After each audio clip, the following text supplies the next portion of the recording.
kembali lagi bersama Klinik Bimbel. Kali ini kita mau membahas soal tentang bola yang bermuatan di mana dia digantung dengan tali. Nah, di sini langsung saja kita masuk ke soalnya. Dua buah bola ringan itu muatannya sama besar dan sejenis. Sejenis itu maksudnya kalau positif, kalau negatif. Nah, muatannya sama besar berarti Q-nya itu akan sama. Q1 itu akan sama dengan Q2. Kita simbolkan nanti dengan Q. Kemudian dia digantung dengan panjang tali 50 cm. Berarti ini bisa kita tulis 50 cm.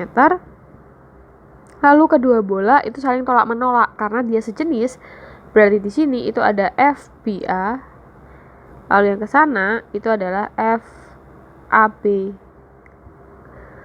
Lalu terpisah sejauh 60 cm. Oke, ini ada 60 cm.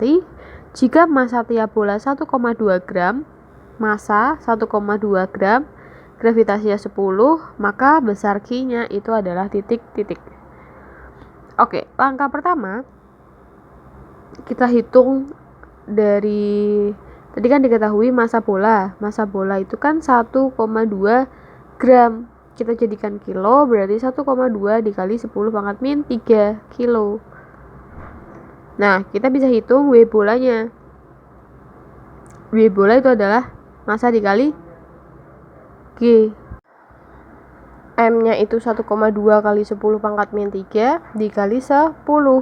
Berarti nanti menjadi 1,2 kali 10 pangkat min 2 Newton. Itu adalah W bola. Nah, yang kita perlu perhatikan ketika mereka muatan ini saling tolak menolak, maka kita bisa bikin garis lurus. Lalu di sini ada sudut simpangannya. Nah, garis lurus ini jaraknya itu sama kanan atau kiri. Berarti kita bisa tulis 30 cm sama 30 cm. Dari sudut simpangan itu kita bisa tahu sin apa cos. Jadi kita cari dulu nanti sin sama cosnya. Sin itu rumusnya adalah demi.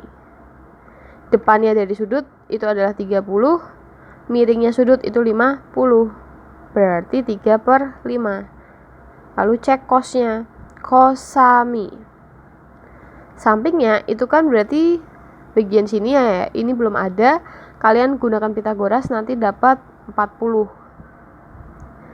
Berarti nanti 40/50 dapat 4/5. Nah, kemudian setelah itu kita harus gambarkan gaya-gaya yang bekerja. Di sini kita gambar ulang aja. Jadi kita punya seperti ini ya. Oke. Nah, gaya yang pertama itu ada FAB ke sini. FBA. Lalu muatan ini punya massa sehingga dia punya W. Kemudian di sini dia kan bergantung pada tali, berarti dia punya gaya tegangan tali atau T. Tapi si T ini kan belum tegak lurus, atau dia tuh belum ada di sumbu X atau sumbu Y. Jadi yang kita lakukan adalah kita proyeksikan, kita buat garis tegak lurus. Jadi kita proyeksikan, sebelum kita proyeksikan kita punya theta di sini. Kalau kita buat sumbu X sama sumbu Y seperti ini, maka theta itu ada pada sudut berseberangan, berarti di sini juga ada theta. Maka yang dekat dengan sudut itu adalah T cos theta.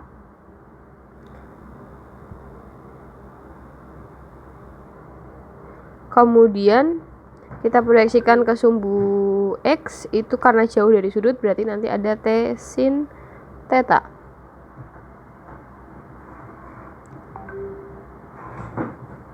Kemudian kita gambarkan gayanya ulang biar paham. Di sini ada sumbu X sama sumbu Y. Lalu kita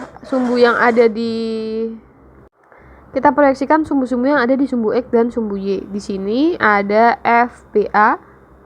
Terus yang ke atas ada T cos theta. Yang ke kiri ada T sin theta, dan ke bawah itu ada W. Oke, berarti ada 4 gaya ya. Selanjutnya kita cek gaya yang ada pada sumbu X dan sumbu Y menggunakan sigma Fx sama dengan 0. Kenapa sama dengan 0? Karena kan muatannya nggak bergerak, jadi dianggap setimbang. Maka kita tulis gaya-gaya yang ada di sumbu X. FBA yang ke arah kanan itu kita anggap positif, maka nanti dikurangi T sin theta, karena yang ke kiri itu kita anggap negatif sama dengan 0. Maka FBA sama dengan T sin theta itu adalah 3/5. Ini adalah persamaan 1. Kemudian kita hitung juga gaya pada sumbu Y sama dengan 0. Berarti T cos theta dikurangi W sama dengan 0. Cosnya kan berarti 4/5.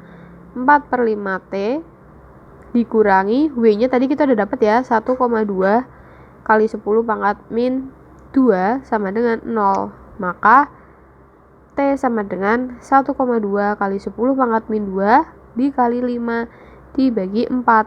Nanti dapat 1,5 kali 10 pangkat min 2. Setelah itu, langkah keempat, kita substitusikan 2 ke 1. Tadi kan kita udah dapat T sama dengan 1,5 kali 10 pangkat min 2. Berarti kita bisa hitung FBA, itu kan persamaannya juga T dikali 3/5. Kita masukkan aja, berarti T-nya itu 1,5 dikali 10 pangkat min 2 dikali 3/5. Maka nanti dapat FBA-nya 9 kali 10 pangkat min 3 Newton. Kak, tapi kan kita mau cari muatannya bukan gayanya. Iya, benar. Jadi ini belum selesai guys. Jadi masih panjang. Sebentar ya. Oke, jadi kita gunakan rumus gaya listrik atau gaya kolom dengan rumus K Q1 Q2 per R kuadrat. F-nya kita pakai FBA ya. Berarti 9 kali 10 pangkat min 3. K-nya adalah 9 kali 10 pangkat 9. Q1 sama Q2 itu kan tadi dianggap sama besar. Berarti nanti kita bisa tulis Q kuadrat. R-nya berarti jarak antar muatannya itu 60 cm, 0,6. Kalian bisa cek di gambar. Berarti dikuadratkan. Maka nanti kita akan dapat Q kuadrat sama dengan 0,6 kuadrat dikali 10 pangkat min 3 per 10 pangkat 9. Jadi Q2 itu sama dengan 0,6 kuadrat kali 10 pangkat min 12. Nanti Q-nya berarti akar dari 0,6 kuadrat dikali 10 pangkat min 12. Maka Q-nya adalah 0,6 10 pangkat min 6 kolom, atau Q sama dengan 0,6 mikrokolom. Jadi kita udah dapat nih Q-nya.